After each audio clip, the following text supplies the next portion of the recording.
वाराणसी में महादलित अधिकार न्यास की तरफ से स्वामी प्रसाद मौर्य का पुतला दहन किया गया।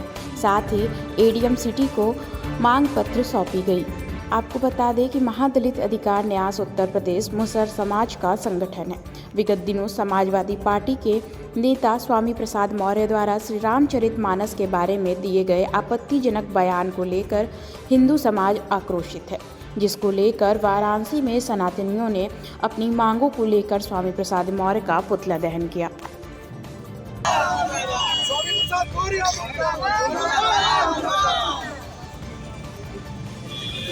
प्रसाद मौर्य को गिरफ्तार करो, जेल भेजो, जेल भेजो, जेल भेजो, जेल भेजो,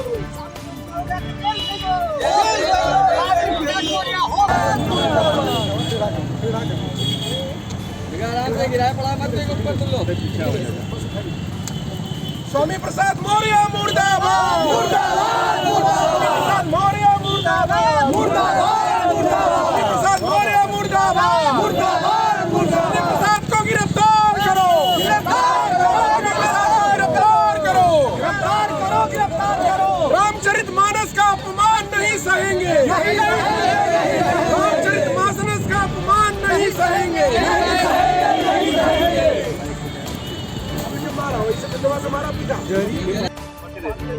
मैं चेतराम बनवासी महादलित अधिकार न्यास का राष्ट्रीय अध्यक्ष हूँ। जी, ये स्वामी प्रसाद मौर्य का हम लोगों ने फूका है।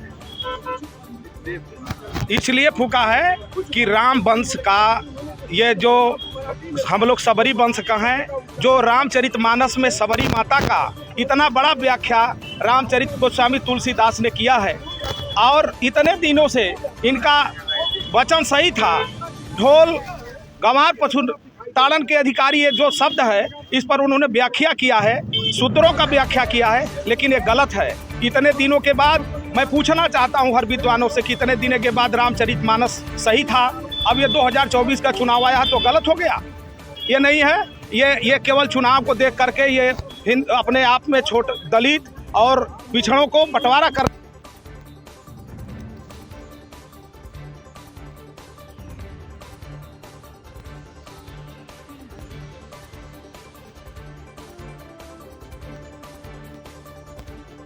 मुख्यमंत्री बनी।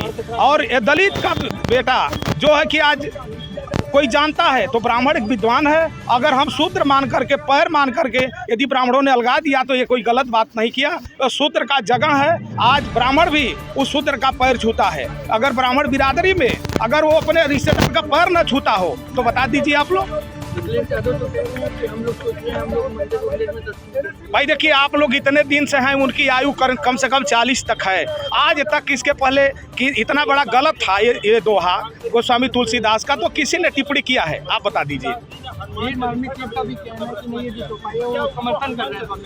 क्या कर रहे हैं? समर्थन की सही है, वो तो कह रहे हैं चौपाई है तो वो गलत नहीं है, सही है। आप लोग का उनका कहना है कि ताड़न किसी को मारा जाए, ताड़न का नहीं। अभी देहात में अब जाएंगे तो एक पति अगर पति अपने पत्नी को समझाने का काम करेगा तो उसकी पत्नी एक दूसरे से शिकायत करती है, हमारा पति हमको ताड़ना देते हैं। एक शब्द है और किसी को मारने का नहीं है कि दलित को मारा जाए, औरत को मारा जाए।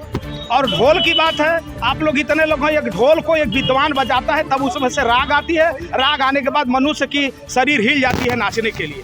तो विद्वान शब्द में ये जो विद्वान विद्वता शब्द है, सब विद्वान है और सब लोग आप लोग विद्वान हैं। उन्होंने ताड़न का शब्द कहा, बार बार यही बात पर टिप्पणी करूंगा कि ताड़न शब्द जो है एक देहात में वो एक उसको अगुवाई अच्छे मार्ग का प्रस्तुति देता है, और किसी को मारने और गाली देने प्रताड़ना नहीं। प्रताड़ना वही नहीं है, ताड़न है।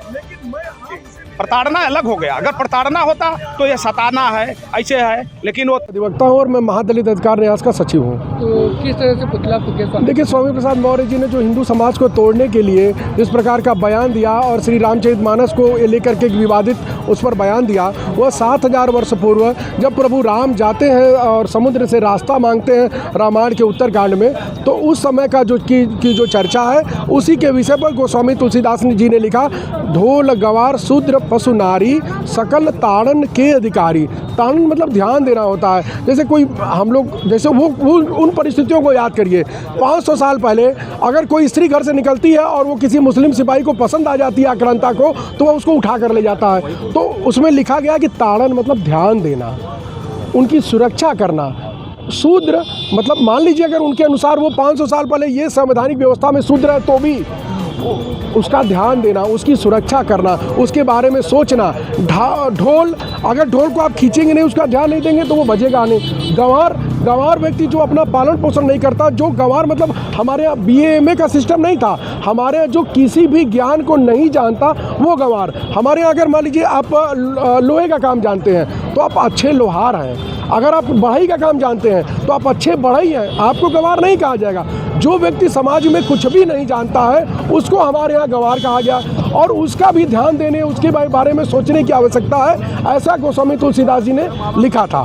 जिसको कहते हैं कि हम लोग शूद्र मंदिर में दर्शन नहीं करने जाएंगे, उस पर क्या करना चाहते हैं? अब देखिए, अखिलेश यादव जो शूद्र की परिभाषा मानते हैं, उस परिभाषा में अखिलेश यादव शूद्र हो सकते हैं, क्योंकि हमारे शूद्र कोई जाति नहीं है। लेकिन जो अपने पिता का सम्मान नहीं करता शूद्र वो है, जो अपनी माता का सम्मान नहीं करता शूद्र वो है, जो अपने देवता का सम्मान नहीं करता शूद्र वो है। तो अखिलेश यादव जी अपने पिता का कितना सम्मान करते हैं ये अखिलेश यादव जी जानते हैं। हमारे यहाँ शूद्रता की परिभाषा यही है, और हमारे यहाँ जाति आधारित प्रथा नहीं है, हमारे यहाँ कर्म आधारित सामाजिक व्यवस्था है। जो ब्राह्मण का काम करता है, शिक्षा देने का काम करता है, वो ब्राह्मण है, और जो सेना में जाके सैनिक का काम करता है वो क्षत्रिय है, जो वणिक का काम करता है, व्यापारी का काम करता है वो वणिक है, बनिया है। उसमें भी अलग अलग विंग्स बनी हुई हैं। तो इसलिए हमारे यहाँ कर्म आधारित सामाजिक व्यवस्था रही है, और जाति में बांटने का काम तो भारतीय संविधान ने किया, जाति का सर्टिफिकेट देने का काम भारतीय संविधान ने किया,